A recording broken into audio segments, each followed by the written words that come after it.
Once upon a twist in time in the golden age of powdered wigs and candlelight, around the year 1702, there lived a young, handsome black prince named Estevan. He was no ordinary royal. Born in a magical version of Houston, Texas that shimmered between dimensions, Prince Estevan had many gifts. He was a fierce entertainer, a gifted rapper whose verses could cast spells, and a tarot card reader with visions that stretched beyond centuries. By day, he ruled his realm with grace, charisma, and velvet-lined coats that shimmered like stardust.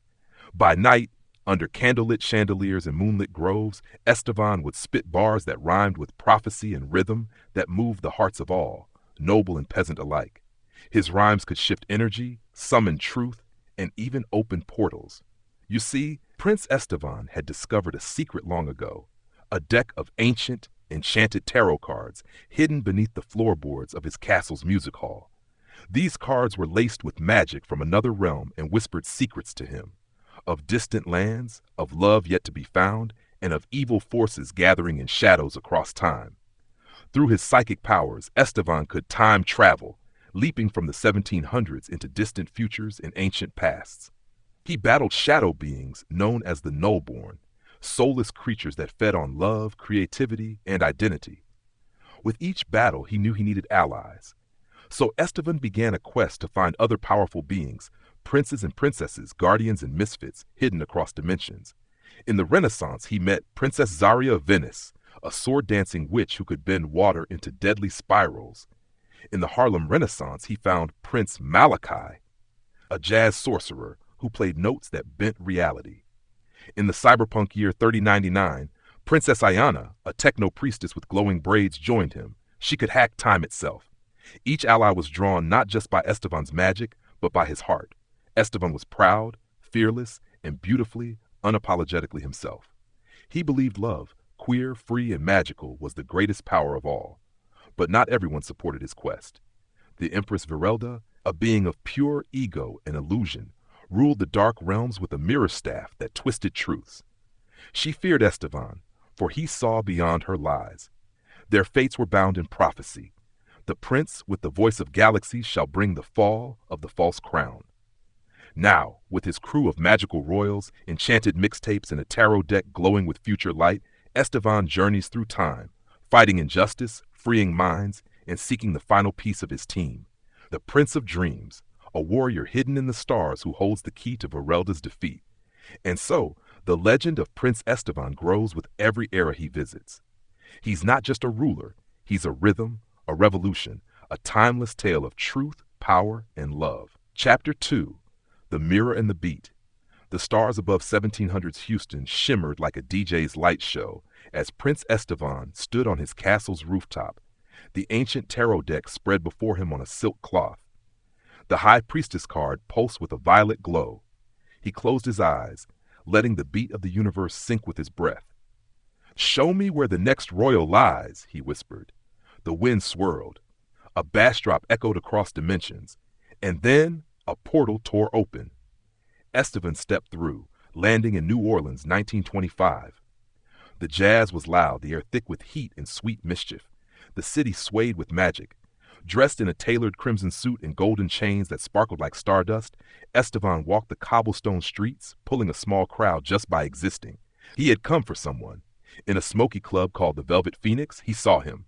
Prince Malachi.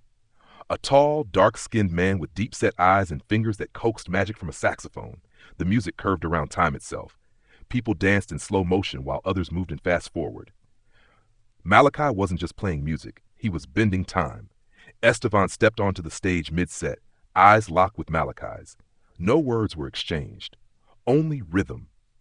Estevan dropped a verse. "I'm a traveler of eras, a ruler of rhyme, with a heart full of fire and no fear of time. I came through the veil for a prince like you to join the fight, 'cause we got work to do." The crowd erupted, and Malachi smiled, eyes glowing. "You talking about Virelda?" he said, his voice like thunder dipped in honey. Estevan nodded. "She's building an army across the void. I'm building something better, a royal alliance of magic, soul, and truth." Malachi pulled the reed from his sax. "Then let me lay down a melody to match your mission." Just as they clasped hands, the room dimmed. A nullborn slipped from the shadows, skeletal, smoky, and grinning with empty eyes. It lunged. Estevan threw a tarot card into the air, the magician, and rapped a spell. By word, by beat, by sound and sight, let light strike dark and wrong turn right. A flash of electric blue. Malachi's sax howled. The nullborn screeched and vanished. Breathing heavy, Malachi laughed. All right, Prince. Count me in. Estevan smiled, adjusting his crown. One down.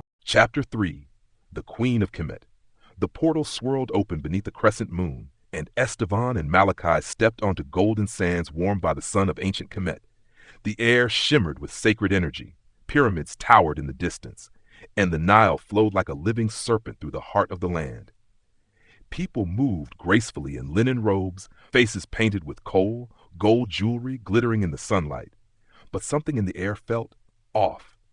Estevan felt a heavy pull in his chest, a silence beneath the beauty.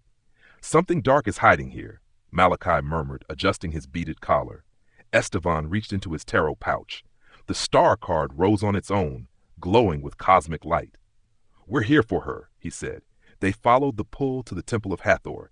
Inside, under a domed ceiling painted with constellations, a woman stood in silent meditation. Her braids were wrapped in golden thread, her skin glowed like burnished copper, and her eyes, closed in focus, flickered with galaxies. This was Princess Amara, the Queen of the Stars. She opened her eyes the moment they stepped in. You've come from beyond, she said, voice like wind over water. I saw you in the dream realm, Prince of Sound, sorcerer of jazz. Estevan stepped forward. We're building a circle, royals from every era, warriors of love and magic. We need you. But Amara frowned. Verelda has already been here. She poisoned the temple of Ma'at. The balance is off. The spirits whisper warnings. Suddenly, a shadow spilled across the floor. From behind the temple pillars slithered a massive serpent nullborn. Its body coiled with illusions and lies. It hissed, there is no future, only the silence of void. Amara raised her arms, stars forming constellations above her head. Estevan pulled a card. The strength card roared with lion-hearted light.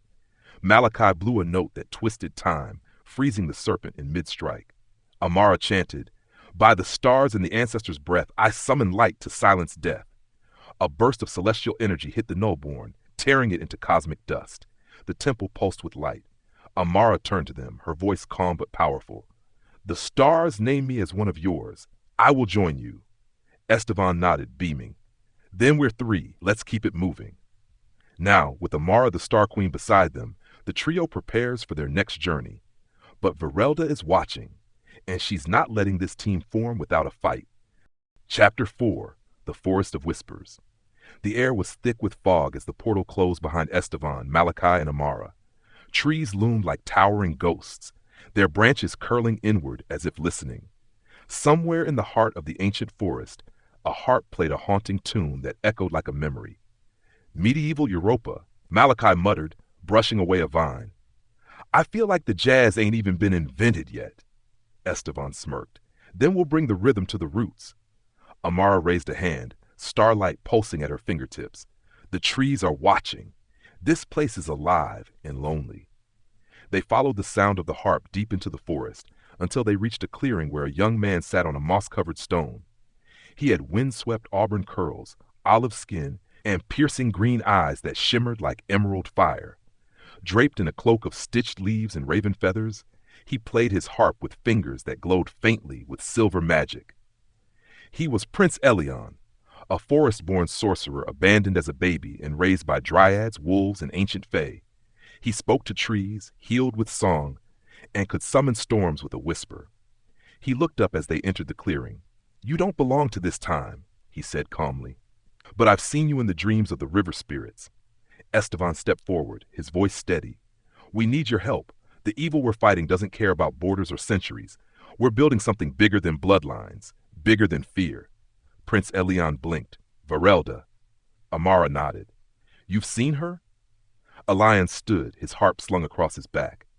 She came here once, long ago, tried to bribe the spirits with illusions, but this forest remembers truth. Suddenly, a deep rumble cracked the silence. A dark stag, twisted and cursed, thundered into the clearing, its antlers burning with black fire, eyes red like ruin. A Nullborn had taken the form of one of the forest protectors. A lion didn't flinch. I've been waiting to repay her debt. He summoned wind with a single cord, vines lashing from the ground. Estevan threw the temperance card into the air, fusing their powers together. Malachi dropped a note so heavy it cracked the sky. Amara whispered starlight. Together they struck. The dark stag howled, then exploded into petals and ash. The forest exhaled, peaceful once more. Alian walked over, smiling for the first time. All right, I'm yours. Estevan reached out, clasping his hand. Then welcome to the team, Prince of the Wild. Now 4 strong, the Royal Alliance is gaining power. Stay tuned to find out what happens next in Chapter 5, 6, 7, and 8 of Prince of Dreams.